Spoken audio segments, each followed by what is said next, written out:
There we go. Good evening, StreamYard and YouTube fans. This is Philip Reynolds, and there's not enough room for me to put it in the description below. This is a game four recap. It's not an actual game; it's a recap uh, because I played game four offline. Um, we had. And I need to get something before I start this. So give me a second.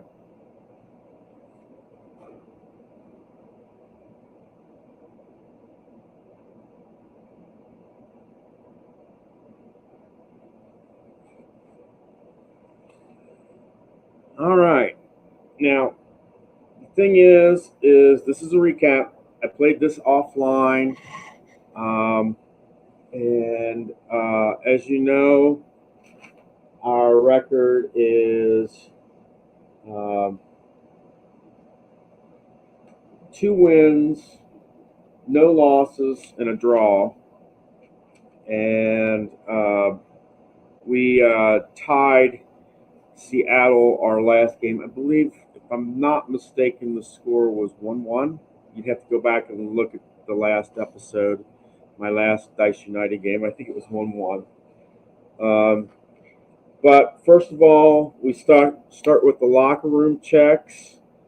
Um, Chicago got a +1 to their keeper rating, which means that they rolled a 5 for their locker room check. And FC Cincinnati got a +1 to attack, which means that they got a 1 on their locker room check. Um, uh, very first, very first roll was a red card. Yeah, red card for Chicago, and that went on Pineda.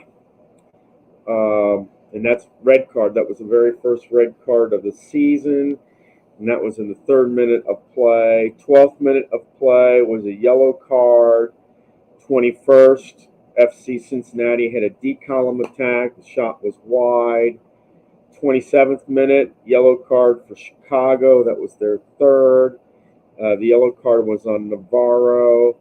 On the 37th minute, D shot wide. In the 44th minute, FC Cincinnati got a D column to keeper check. Slonina for Chicago got a save, and in the +3rd minute, FC Cincinnati got a D column attack, but the ball was taken away. At the end of the first half, it was no score. So we rolled for our locker room checks to start the second half.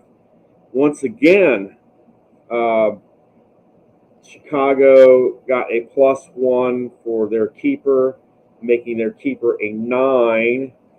And once again, FC Cincinnati got a 1 for attack, and that made their attack a 10.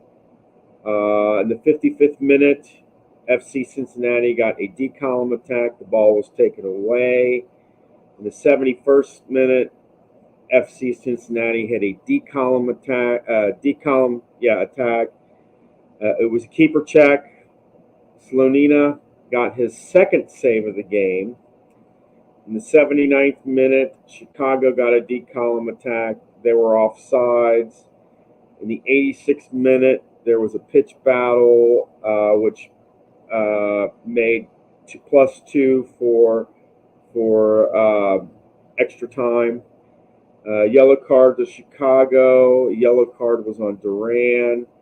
In the 90th minute, Chicago had a D column attack, and it was a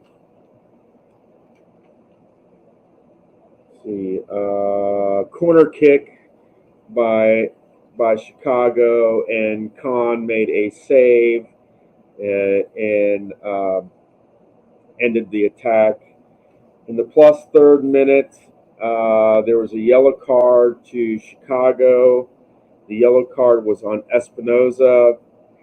Free kick was given to FC Cincinnati, but it was out of play.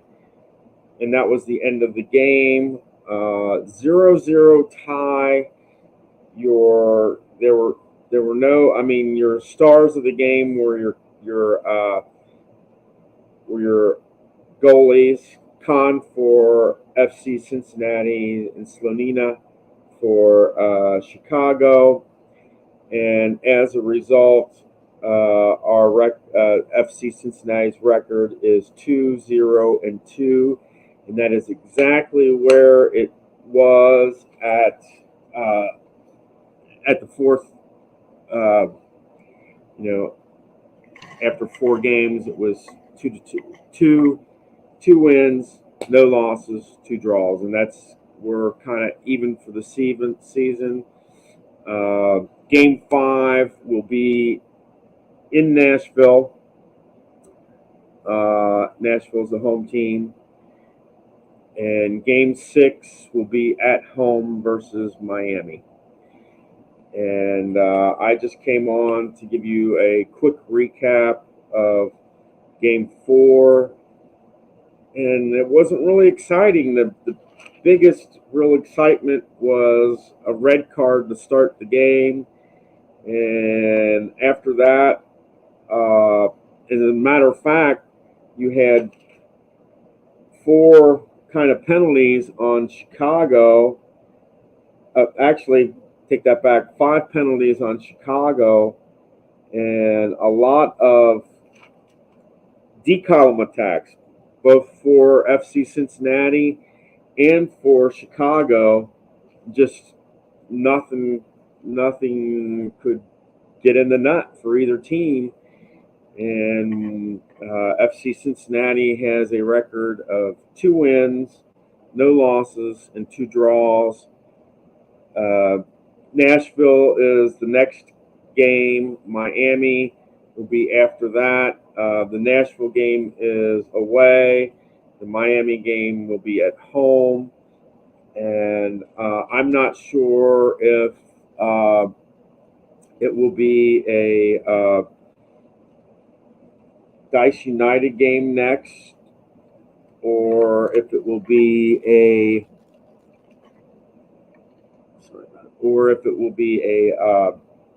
Stone Cold Hockey, because I do need to get back to the Dayton Bombers season. They're almost near the end of the season, and I really want to get started with season 2 so I can keep track of some stats like I'm doing with the Dice United.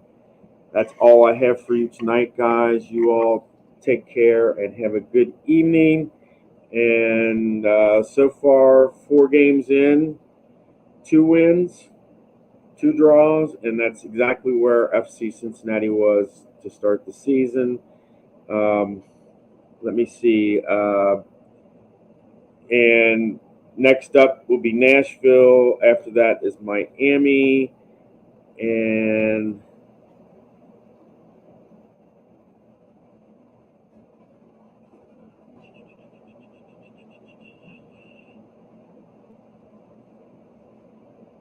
And then this week they're playing Philadelphia, and that game is at home.